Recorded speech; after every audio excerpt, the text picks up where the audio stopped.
right, so we're at day 2 for lesson 4 in topic 3 in module 1, activity 4.2, nonlinear regression. You use the shape of the scatter plot, the correlation coefficient, and the residual plot to determine whether a linear module was a good fit for the data. Let's consider a different function. Use technology to graph the scatter plot of the relationship between the number of CDs sold and the time since 2000. The graph function Q of t 7.7 x to the third minus 168.2 x squared minus 8.9 x plus 13,153.7.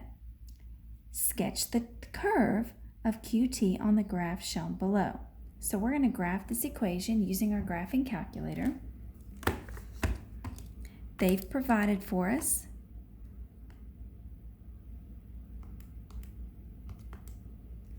so 7.7 x to the third power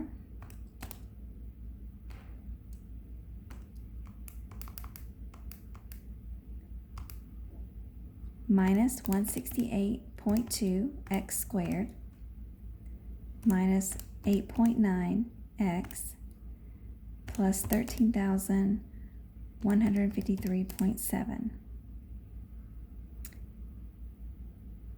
And let's see, what statistics do we have in here?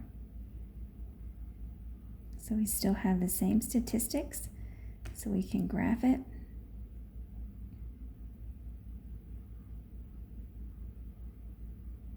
I'm going to hit zoom stat.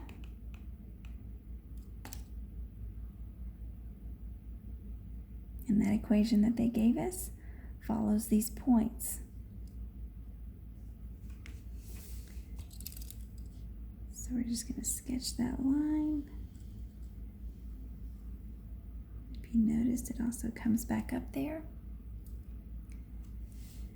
Number 2, do you think the function QT is a better fit for the data than the line of best fit? Explain your reasoning. Yes, most of the data points lie much closer to this curve than the linear regression. Yes, most definitely.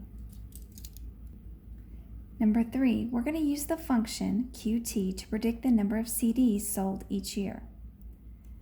So that equation that we had on the previous page, 7.7 x to the third power minus 168.2 x to the second power minus 8.9 x plus 13,153.7. That's the equation we're going to use.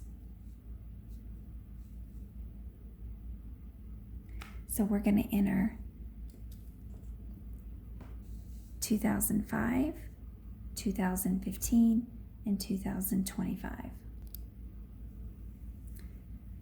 So once we have this in our graphing calculator under the y equals button, I can show you a little trick. Turn your plot off. We're not going to utilize the observed values, but we're going to look at some predicted values. So I want to look at the table of this equation. So table is above graph, so I'm going to hit second graph. And remember how I want 2005? Well, there's 2005, 9,866.7. That's our predicted number of CDs sold. 9,866.7. Then we also want 2015. So I can go down to 2015. And that's 1,162.7.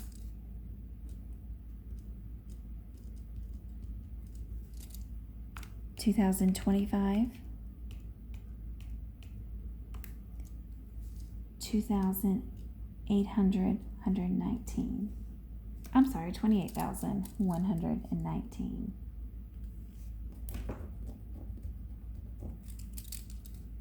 CDs sold in 2025. Of course, who buys CDs anymore? Anyway, let's keep going with number 4. Compare the predictions using the line of best fit, CT, and the predictions using the function QT. What do you notice? All right, so let's go back to what we predicted for 2025. Wasn't that a negative number? Let's see. In 2016, we predicted that we'd be selling negative 134.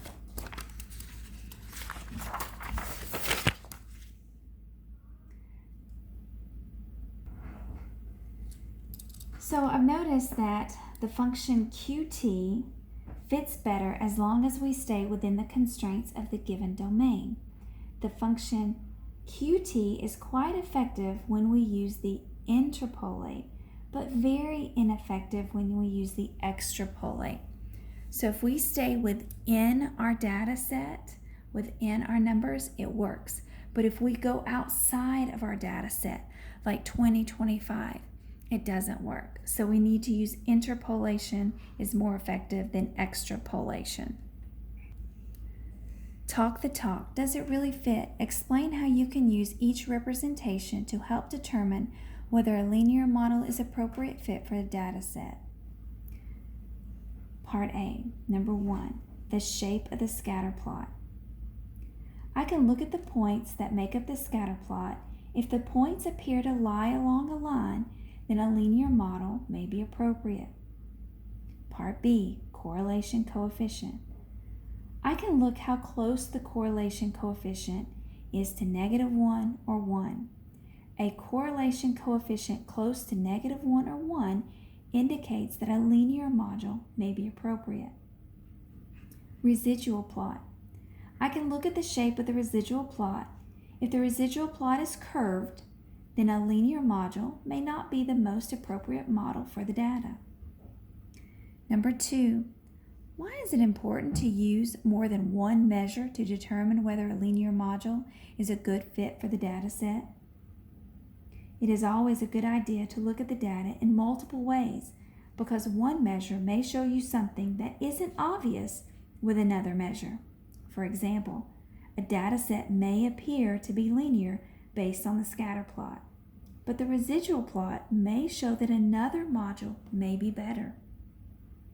Number 3, do you think determining the best fit for a data set is more important for independent